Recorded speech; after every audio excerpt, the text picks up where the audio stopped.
Matahari sore mulai condong ke barat saat sebuah bus antar kota berhenti di pinggir jalan desa di Banyuwangi. Debu tipis mengepul ketika pintu bus terbuka, dan seorang pemuda bertubuh tegap turun sambil menggendong tas ransel dan menarik koper hitam yang sudah sedikit usang. Pemuda itu adalah Raka, 25 tahun, baru saja menyelesaikan sekolah memasaknya di Surabaya.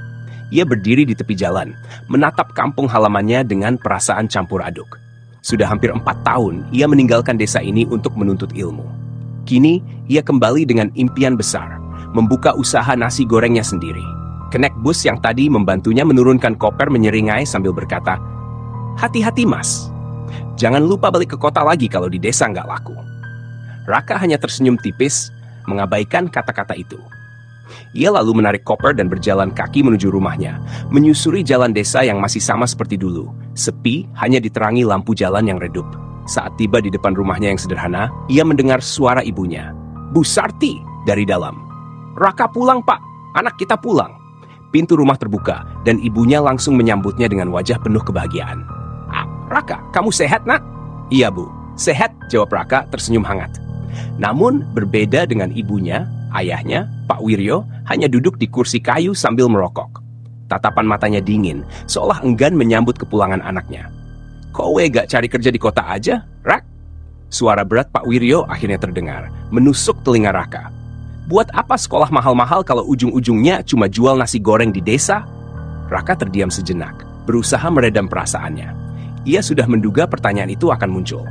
"Aku pengen usaha sendiri, Pak. Aku yakin bisa sukses di sini," jawabnya mantap. Pak Wiryo hanya mendengus, lalu berdiri dan berjalan ke dalam kamar tanpa berkata-kata lagi. Suasana mendadak sunyi. Raka menghela napas, mencoba memahami. Setelah makan malam, Raka masuk ke kamarnya. Di sana, ia membuka koper dan mengeluarkan beberapa peralatan memasaknya, termasuk pisau dapur kesayangan, hadiah dari gurunya di sekolah masak. Ia menatap pisau itu dengan penuh tekad. "Besok aku mulai semuanya," gumamnya pelan. Malam itu, ia tidur dengan sejuta harapan. Warung pertama dan kekecewaan besar. Keesokan paginya, Raka mulai bekerja keras. Dengan tabungan yang tersisa, ia membeli bahan-bahan dasar seperti beras, telur, ayam, dan bumbu. Ia juga menyewa lahan kecil di pinggir jalan untuk membuka warungnya. Sebuah gerobak nasi goreng bekas ia cat ulang hingga tampak baru. Dengan penuh kebanggaan, ia memasang papan kayu sederhana bertuliskan, "Nasi goreng Raka, enak, murah, berkah." Sore itu, ia berdiri di belakang gerobaknya dengan perasaan berdebar-debar. Kuali besar sudah dipanaskan, minyak berkilauan di permukaannya, dan bumbu siap ditumis. Begitu nasi masuk ke wajan, suara ses yang khas terdengar, diiringi aroma bawang putih yang harum menyeruak ke udara. Namun jam berlalu, dan tak ada pelanggan yang datang. 1-2 orang lewat, melirik sekilas, tapi tak ada yang berhenti.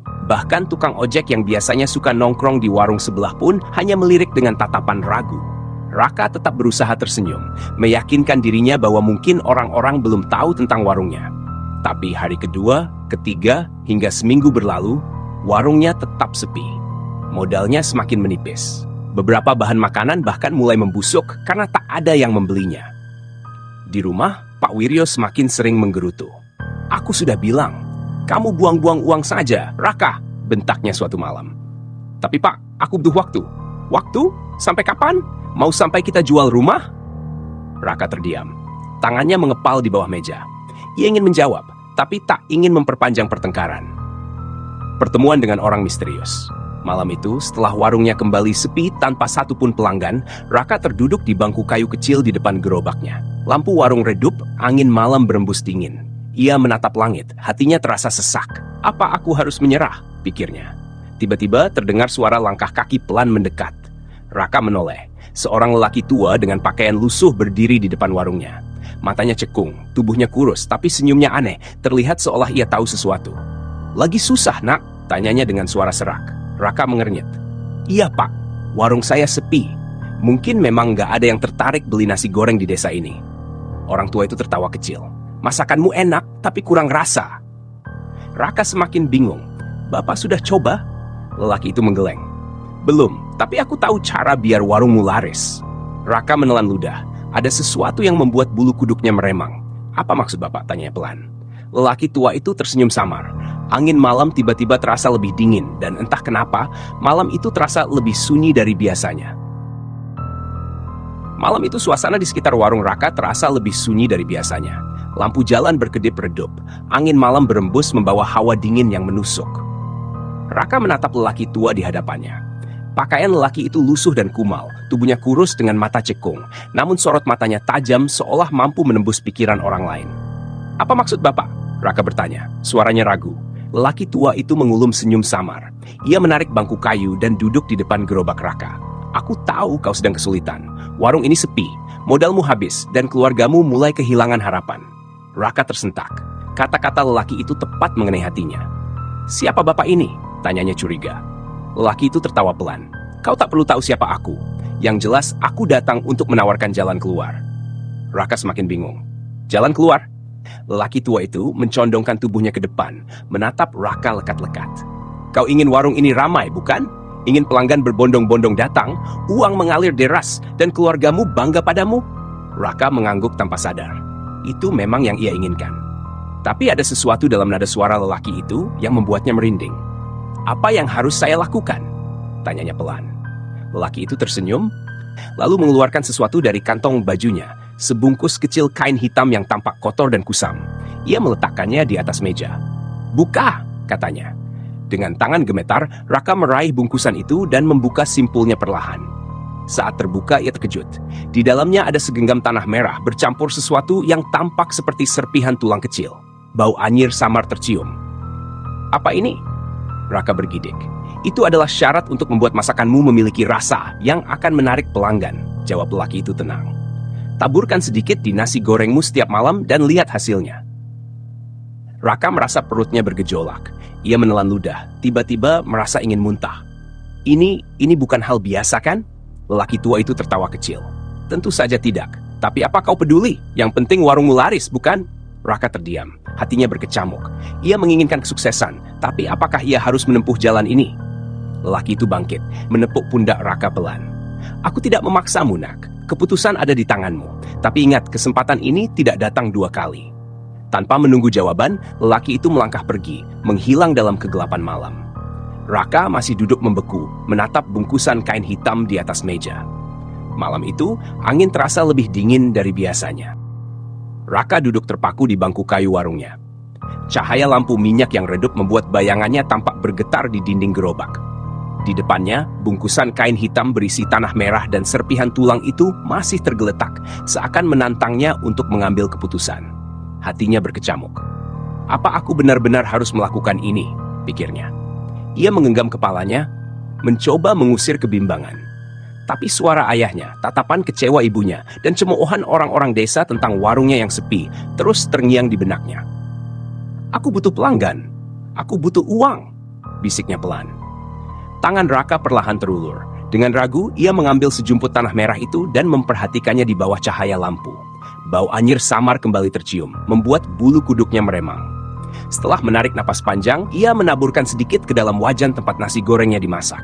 Seketika, aroma nasi gorengnya berubah. Lebih harum, lebih menggugah selera.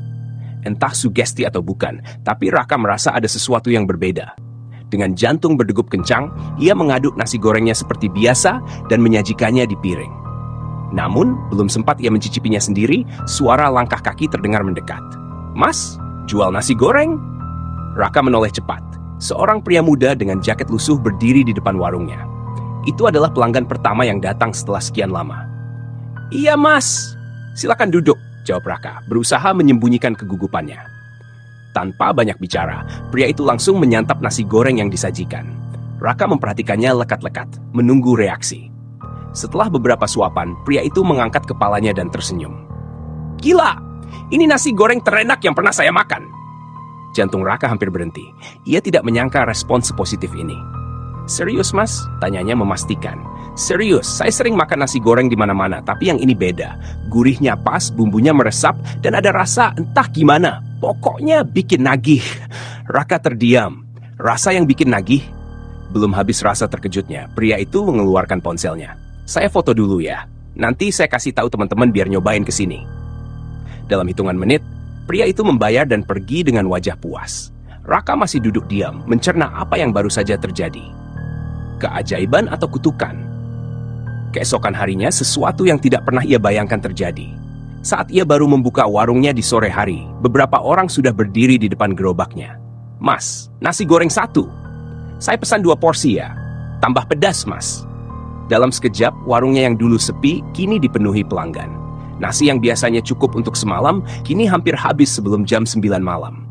Raka nyaris tidak punya waktu istirahat. Tangannya terus mengaduk wajan. Suaranya serak karena sibuk melayani pesanan.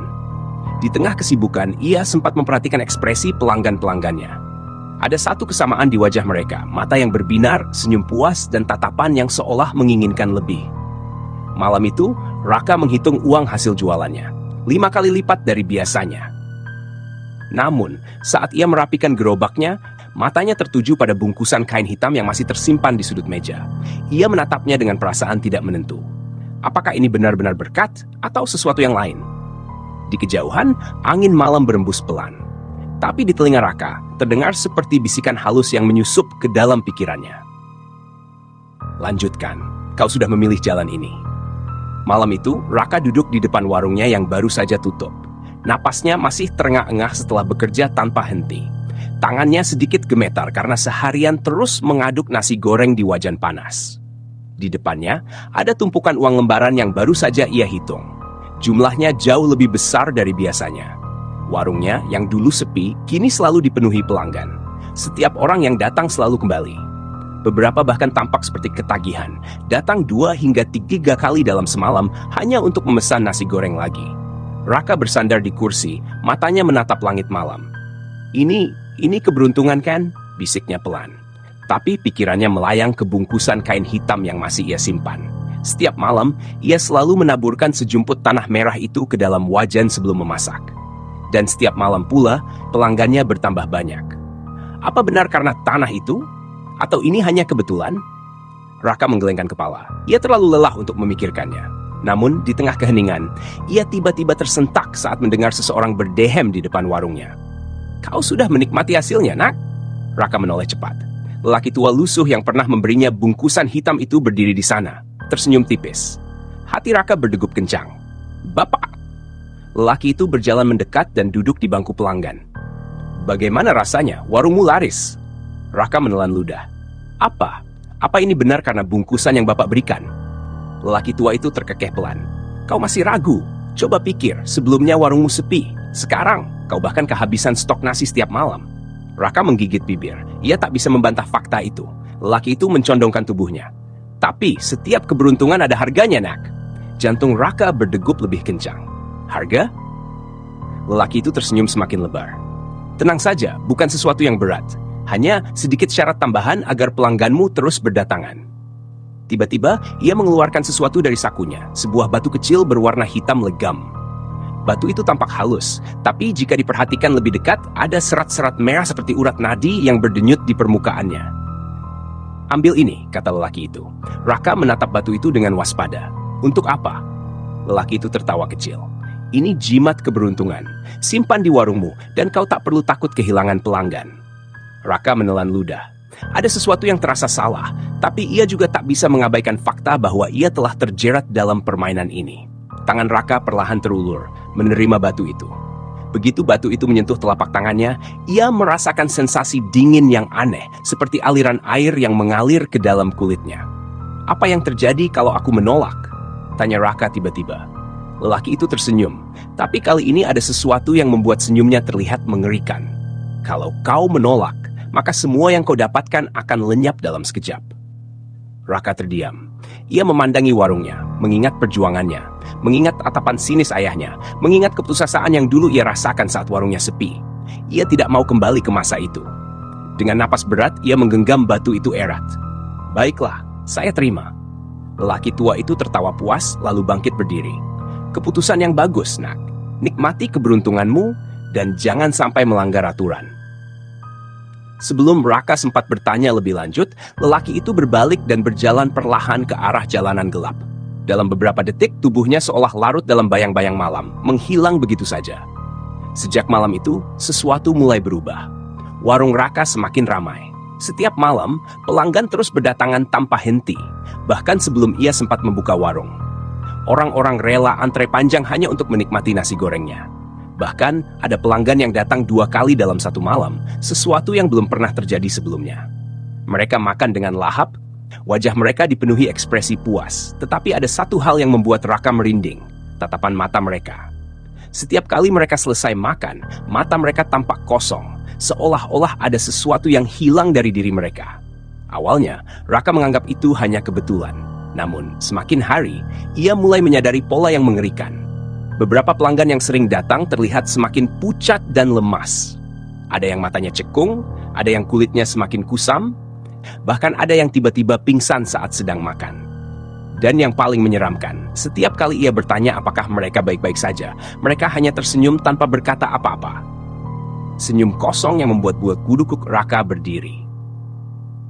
Suatu malam, setelah selesai berjualan, Raka pulang dengan tubuh kelelahan. Ia langsung merebahkan diri di kasur dan tertidur pulas. Namun, ia tiba-tiba terbangun dalam keadaan tak bisa bergerak. Matanya terbuka, tetapi tubuhnya terasa kaku. Nafasnya tercekat saat melihat sesosok bayangan hitam berdiri di sudut kamarnya. Sosok itu kurus, tinggi, dan memiliki mata merah menyala. Perlahan, ia mendekat ke arah Raka, mengeluarkan suara napas berat yang menyeramkan. Sudah, Mi. Suara itu berbisik dengan nada yang terputus-putus, seolah datang dari dunia lain. Raka ingin berteriak, tapi suaranya tertahan di tenggorokan. Keringat dingin mengalir deras dari tubuhnya. Sosok itu semakin mendekat, lalu berhenti tepat di samping tempat tidurnya. Dari dekat, Raka bisa melihat wajahnya. Separuh manusia, separuh sesuatu yang lain, sesuatu yang bukan berasal dari dunia ini. Lalu, sosok itu mengulurkan tangannya yang kurus dan panjang ke arah dada Raka. Raka bisa merasakan dadanya ditekan dengan kuat, seolah-olah ada sesuatu yang sedang mencoba mencabut jiwanya. Ia ingin melawan, tapi tak bisa. Tubuhnya lumpuh. Lalu, tiba-tiba, klek! Lampu kamar menyala. Sosok itu menghilang seketika, seperti asap yang tersapu angin.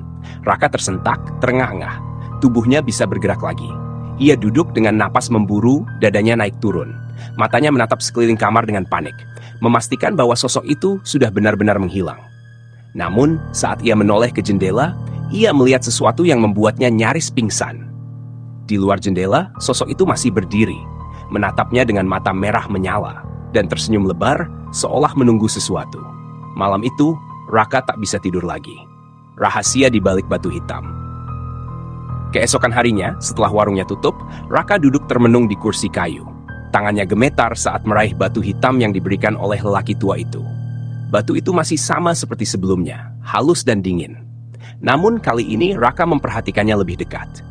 Di dalam permukaannya yang hitam pekat, ia bisa melihat sesuatu bergerak seperti urat darah yang berdenyut. Jantungnya berdegup kencang. Apa sebenarnya yang sudah aku lakukan? Bisiknya dengan suara serak. Saat itu juga, angin malam berembus kencang, membuat lampu di warungnya berkedip-kedip. Dan di tengah suara angin, Raka mendengar bisikan yang terdengar sangat dekat di telinganya. Kau tak bisa mundur sekarang. Malam semakin larut, tetapi Raka tak bisa tidur. Pikirannya terus dipenuhi bayangan pelanggan-pelanggan yang wajahnya semakin pucat, tatapan mereka yang kosong, dan senyum aneh yang membuat bulu kuduknya berdiri. Ia menggenggam batu hitam di tangannya. Semakin lama ia menatapnya, semakin jelas urat-urat merah di dalam batu itu berdenyut, seolah-olah batu ini hidup. Ini bukan jimat keberuntungan, ini sesuatu yang lain. Bisiknya dengan napas tertahan. Saat itu juga, Raka memutuskan sesuatu. Ia harus menyingkirkan batu ini. Tanpa pikir panjang, ia berlari keluar rumah, menuju sungai di belakang desa. Malam itu gelap, hanya diterangi sinar bulan pucat yang menggantung di langit. Angin berembus pelan, membawa suara gemerisik dari pepohonan di sekelilingnya. Ketika ia sampai di tepi sungai, ia mengangkat batu itu tinggi-tinggi. "Aku tidak butuh ini lagi," teriaknya. Ia melempar batu itu sekuat tenaga ke tengah sungai. Batu itu melayang di udara, lalu batu itu tenggelam ke dalam air. Raka menarik napas lega. Ia merasa seperti baru saja melepaskan beban besar dari pundaknya. Namun, kelegaan itu hanya berlangsung sekejap. Klub, klub, klub. Tiba-tiba, air di sungai mulai bergejolak. Raka mundur selangkah, matanya membelalak saat melihat buih-buih besar muncul dari tempat batu itu tenggelam. Air yang tenang kini berputar seperti pusaran, dan dari dalamnya sesuatu mulai muncul. Tangan hitam kurus dengan kuku panjang mencuat dari air sungai. Lalu kepala muncul. Itu sosok yang sama dengan yang ada di kamarnya tadi malam. Matanya merah menyala, mulutnya menyeringai lebar, dan tubuhnya yang kurus terlihat seperti tulang yang terbungkus kulit tipis. Raka membeku. Sosok itu perlahan keluar dari air, menatapnya tajam. Kau tak mundur. Suaranya terdengar seperti bisikan yang mengerikan. Raka ingin berlari, tapi tubuhnya tak bisa bergerak. Sosok itu melangkah ke arahnya. Air menetes dari tubuhnya yang menjijikkan. Semakin dekat, semakin dekat. Tiba-tiba terdengar suara dari belakang Raka. Raka! Ia tersentak dan menoleh. Ibunya berdiri di sana menatapnya dengan cemas. Apa yang kamu lakukan di sini tengah malam? Suara ibunya menggema di telinganya. Saat Raka kembali menoleh ke sungai, sosok hitam itu tak ada pusaran air. Tak ada jejak keberadaan makhluk itu. Hanya suara aliran sungai yang kembali tenang. Raka jatuh terduduk, napasnya terengah-engah. Ibunya segera menghampirinya. Kamu kenapa? Mukamu pucat sekali. Raka tak tahu harus berkata apa. Ia hanya menggenggam tangannya yang gemetar, menyadari satu hal yang pasti. Ia memang sudah membuang batu itu. Sejak malam di sungai itu, Raka mulai merasa ada yang berubah dalam dirinya. Tubuhnya semakin lemas, nafsu makannya menurun, dan setiap malam ia mengalami mimpi buruk yang sama. Ia berdiri di tengah warungnya, tetapi semua pelanggan yang datang bukan lagi manusia, melainkan sosok-sosok hitam bermata merah, memakan nasi gorengnya dengan lahap sambil menatapnya tanpa berkedip. Namun, yang paling mengerikan bukanlah mimpi itu. Yang mengerikan adalah kenyataan yang terjadi di dunia nyata. Pelanggannya mulai menghilang. Satu persatu, pelanggan setia Raka mulai tidak muncul lagi di warungnya. Awalnya ia mengira mereka hanya sedang sibuk atau bosan. Namun, suatu malam, seorang ibu-ibu datang ke warungnya dengan wajah cemas. Mas, anak saya kemarin makan di sini. Sekarang dia sakit, Mas. Badannya panas, terus ngigau nggak jelas. Saya tanya dia kenapa, dia cuma bilang kepalanya berat dan perutnya kosong. Raka tercekat. Perutnya kosong? Maksudnya? Ibu itu menggeleng, wajahnya penuh kebingungan. Saya sudah kasih dia makan, tapi dia selalu bilang lapar. Aku masih lapar, padahal perutnya sudah penuh. Kayak nggak bisa kenyang. Darah Raka berdesir. Apa? Ini ada hubungannya dengan pesugihan itu? Pikirnya. Namun, sebelum ia bisa menjawab, datang seorang pria lain dengan ekspresi panik. Mas, tolong, anak saya juga kena hal yang sama. Dia nggak mau makan makanan lain, cuma minta nasi goreng Mas Raka. Setiap saya kasih makanan lain, dia muntah. Ini gimana, Mas? Raka mulai merasa napasnya sesak. Lalu, satu demi satu orang lain datang. Semua membawa cerita yang sama. Kerabat atau anak mereka yang sering makan di warung Raka tiba-tiba jatuh sakit, selalu merasa lapar, tapi tidak bisa makan makanan lain selain nasi gorengnya. Tangan Raka mulai gemetar. Ia ingat betul ucapan lelaki tua itu, nikmati keberuntunganmu, dan jangan sampai melanggar aturan. Dan yang lebih buruk lagi, ia ingat ancaman yang diberikan kepadanya di sungai. Kau tak bisa mundur. Raka mencari jawaban. Malam itu, ia tak bisa menahan diri lagi. Ia harus mencari lelaki tua itu dan meminta penjelasan.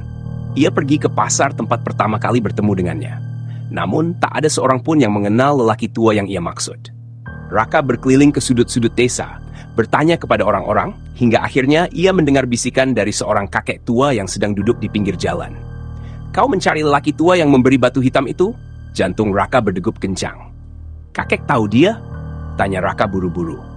Kakek itu mengangguk perlahan, matanya menatap tajam. Kau sudah masuk ke dalam permainan yang salah, nak. Raka merasakan bulu kuduknya meremang. Apa maksud kakek? Kakek itu mendekat, suaranya lebih pelan. Lelaki tua itu bukan manusia biasa. Dia perantara antara kita dan sesuatu yang lain. Sesuatu yang lain? Ulang Raka dengan suara bergetar. Kakek itu mengangguk. Dulu ada seseorang yang mengalami hal sama sepertimu. Warungnya mendadak ramai, usahanya sukses, tapi pelanggan-pelanggannya mulai berubah. Dan saat dia mencoba mundur, kakek itu berhenti sebentar, lalu melanjutkan dengan nada lebih dalam. Dia sendiri yang menghilang. Raka duduk di belakang warungnya, di tempat yang kini terasa sangat sepi. Hanya ada cahaya redup dari lampu minyak yang masih menyala di sudut. Pikiran Raka terhimpit oleh kenyataan pahit yang baru saja ia ketahui. Ia telah terjebak. Lelaki tua yang memberi batu hitam padanya bukanlah sosok yang bisa dipercaya. Batu itu bukan hanya pemberian, melainkan kutukan yang harus dibayar dengan harga yang sangat tinggi. Pelanggan yang kini terus datang dengan wajah kosong, tubuh lemas, dan keluhan tak berkesudahan adalah sebuah tanda bahwa jiwa mereka telah terambil, disedot oleh kekuatan yang tak terlihat. Raka mengingat ucapan kakek tadi. Setiap keberuntungan ada harga yang harus dibayar, nak. Tidak ada yang gratis di dunia ini. Kini ia benar-benar merasakan apa yang dimaksud. Ia mendapat segala yang ia inginkan, warung yang ramai, keuntungan berlimpah, bahkan uang yang terus mengalir. Tetapi semua itu datang dengan biaya yang tak terlihat dan rasa penyesalan yang semakin mendalam. Malam itu, Raka berjalan menuju sungai yang pernah menjadi tempat ia melempar batu hitam. Langkahnya terasa berat, seolah setiap langkahnya membawa beban yang tak terangkat. Ia tak tahu apa yang akan terjadi padanya, tapi satu hal yang ia tahu adalah ia harus mengakhiri semuanya. Ketika sampai di tepi sungai, ia teringat akan kata kakek. Jika kau benar-benar ingin menghentikan semuanya, kau harus mengembalikan apa yang telah diambil. Raka menatap sungai yang mengalir tenang, memikirkan pelanggannya yang semakin hari semakin aneh. Mereka datang, makan dan pergi dengan senyum kosong, tidak tahu bahwa jiwa mereka perlahan-lahan hilang. Dengan hati yang berat, Raka mengeluarkan satu hal dari sakunya, selembar uang kertas.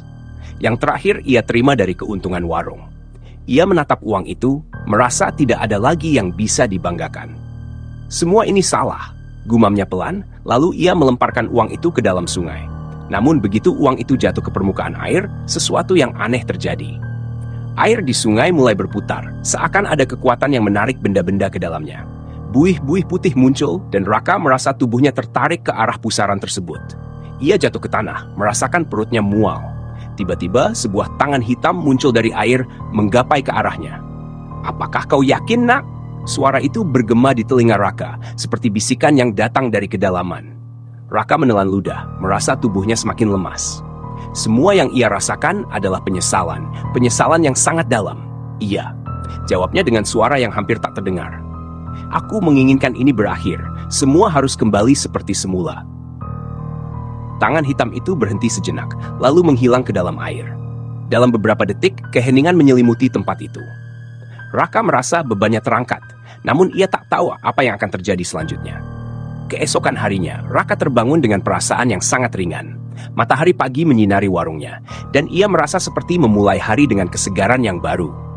Ia berjalan ke depan warung, dan sesuatu yang mengejutkan terjadi. Pelanggan mulai kembali. Namun, kali ini, wajah mereka berbeda.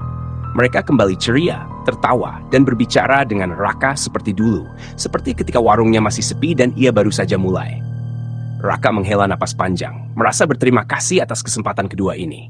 Ia tahu, meskipun warungnya sekarang kembali ramai, ia harus berhati-hati dan menjaga agar tak terjebak dalam godaan untuk meraih kesuksesan dengan cara yang salah. Raka mulai memahami bahwa keberuntungan bukanlah sesuatu yang bisa dibeli dengan pengorbanan orang lain, dan setiap pilihan yang ia ambil akan membawa konsekuensi. Ia memilih untuk mulai dari awal lagi, dengan cara yang jujur. Tidak ada lagi batu hitam, tidak ada lagi pesugihan. Warungnya akan sukses karena usaha dan ketulusan hati, bukan karena kekuatan tak kasat mata. Pelajaran yang didapatkan Raka sangatlah pahit. Terkadang, keinginan kita untuk meraih kesuksesan bisa membutakan mata kita, membuat kita melupakan prinsip dasar yang seharusnya dipegang.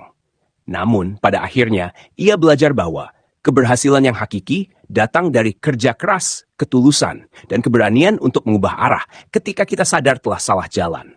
Raka tersenyum. Meskipun hatinya masih penuh dengan penyesalan, namun ia merasa lebih bijaksana sekarang. Sebuah pelajaran berharga yang tidak hanya ia dapatkan untuk dirinya sendiri, tetapi juga untuk seluruh orang yang datang ke warungnya. Karena, pada akhirnya, kita selalu punya pilihan untuk memilih jalan yang benar.